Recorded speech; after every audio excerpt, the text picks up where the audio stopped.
15 vegetables, one video, 26 minutes. And the #1 rule of container gardening, the size of the pot, was never mentioned. Not once. 26 minutes, and they never said it. A pot is not a shortcut. It's a commitment, a small one, but a daily one. The difference between a container that feeds you and one that frustrates you isn't the vegetable. It's the gallons. To understand why some containers feed families and others frustrate them, we need to go back 4,000 years to a rooftop in Mesopotamia. The archive opens 4,000 years ago on a rooftop in Mesopotamia. Between the Tigris and the Euphrates, the ground floor flooded every spring. The river took everything: grain stores, mud brick walls, gardens.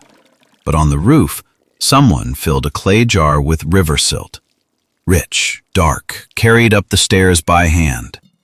The first container garden. Not for Instagram, not for a YouTube thumbnail, because the only safe soil was above. The Babylonians, if the stories are true, solved the same problem with chain pumps and terraced stone. 26 centuries later, every balcony gardener still asks the same question every August. How do I move water uphill? The Romans grew lemons in terracotta pots, not because they lacked space. Roman villas had gardens the size of blocks. They used pots because lemon trees die in frost, and Roman winters are cold. So they grew them in containers they could carry indoors. The pot wasn't a limitation. It was a strategy. In 1829, a London doctor named Nathaniel Ward sealed a moth cocoon in a glass jar. He forgot about it. Months later, he noticed something growing inside, a fern and a grass seedling, alive, in a sealed container.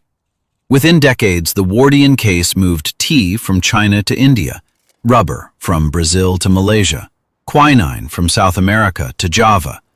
Entire empires were built on a glass container. The pot didn't just feed a family, it reshaped the world. By the 1970s, containers went democratic. Fire escapes in New York, balconies in Tokyo. Anyone with a patch of sunlight could grow food. But the experienced gardeners still knew the rules. Civilizations have grown food in containers for 4,000 years. They didn't need 26 minutes of motivation. They needed to know the rules. And the rules start with one question the video never asked. How big is the pot? We're not against containers. We're against containers without rules. The listicle got some things right, but it also passed along 5 myths that the internet has been telling container gardeners for years. And the data from Washington State, Oregon State, university extension programs tells a different story. 26 minutes, 15 vegetables. And the video never said it, not once. The size of the pot. Radishes, 2 gallons minimum. Tomatoes, 10 gallons. Zucchini, 10 to 15. Sweet potatoes, 15 to 20. These aren't suggestions. They're physics. The potato tower. You've seen it. Stack soil as the stems grow. Potatoes at every level. Washington State University tested it. Oregon State University tested it.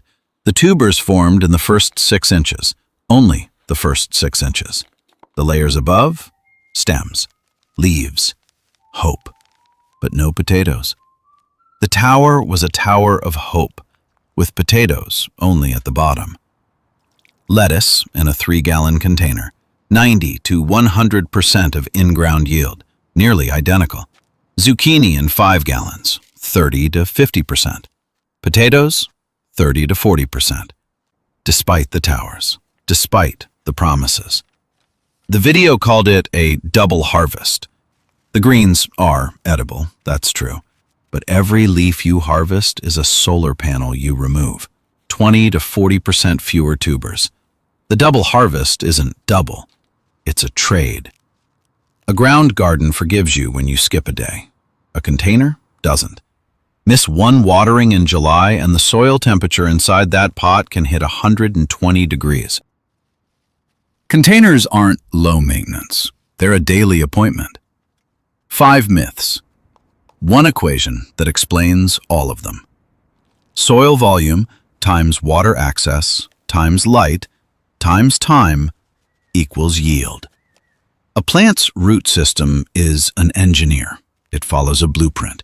The same blueprint whether the plant is in a field or in a 5-gallon bucket. A tomato in open ground sends roots 4 feet wide, 3 feet deep. Same plant, 3-gallon pot? The blueprint doesn't change. The resources do. The roots circle, they bind, they compete with themselves, and the plant does what any engineer does when the budget is cut. It compromises.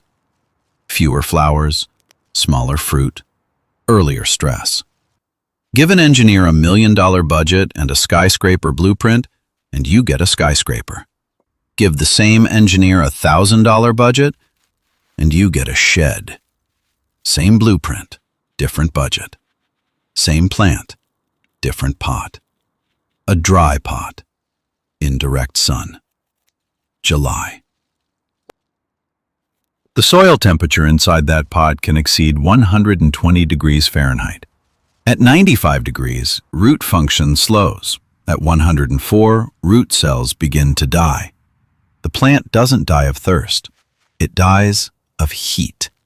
Because a dry pot in the sun is an oven. A garden in the ground drinks when it's thirsty. A container garden drinks when you remember. And in July, some containers need water twice a day. Miss one watering, and the oven effect begins. The Mesopotamians didn't ask which 15 vegetables. They asked, how much water can I carry up the stairs? 4,000 years later, the question hasn't changed. It's just a balcony instead of a rooftop. Soil volume times water access times light times time equals yield. This is what every civilization that grew food in containers understood. This is what the video left out. First year on the balcony. 14 pots. A 10-minute video that promised 15 vegetables. By June, everything was green. By August, the zucchini had powdery mildew. The roots had nowhere to go. The potatoes yielded 3 small tubers. 3. The sweet potato tubers were the size of fingers. Fingers. The tomatoes flowered but never set fruit. 10th floor, no bees. But the lettuce grew. Cut it Monday, it grew back by Friday. The kale grew. 3 gallons of soil and it thrived all season. The herbs grew. A $2 pot of basil replaced $4 a week at the grocery store. Not because they were lucky, because their roots fit the container. In the comment section beneath that video, people are already living this story. A woman in Sydney writes about transpiration, how her pots dry out before she gets home from work. Another describes her 5-gallon bucket system, self-watering, because she learned the hard way. They didn't need a listicle. They needed the rules. Lettuce, 90 to 100% of in-ground yield. The blueprint fits the pot. Cherry tomatoes. In a 10-gallon pot, experienced growers report up to 200 fruits per plant. The equation balances. Herbs, a $2 investment that pays for itself in a week. The listicle got some things right. These 3, the science confirms. Use food-safe containers. Ensure drainage. Wear gloves for squash. Those spines are real. And if your balcony gets less than 6 hours of sun, focus on leafy greens. They'll thank you for the shade. The archive has seen civilizations grow food on rooftops, in clay jars, in hanging baskets made of woven reeds. 4,000 years of container gardening. And in all that time, the rule never changed. Match the plant to the pot. Match the pot to the water. Match the water to the commitment. A pot is not a shortcut. It's a small garden, and a small garden still needs a gardener. The archive closes, but the balcony stays.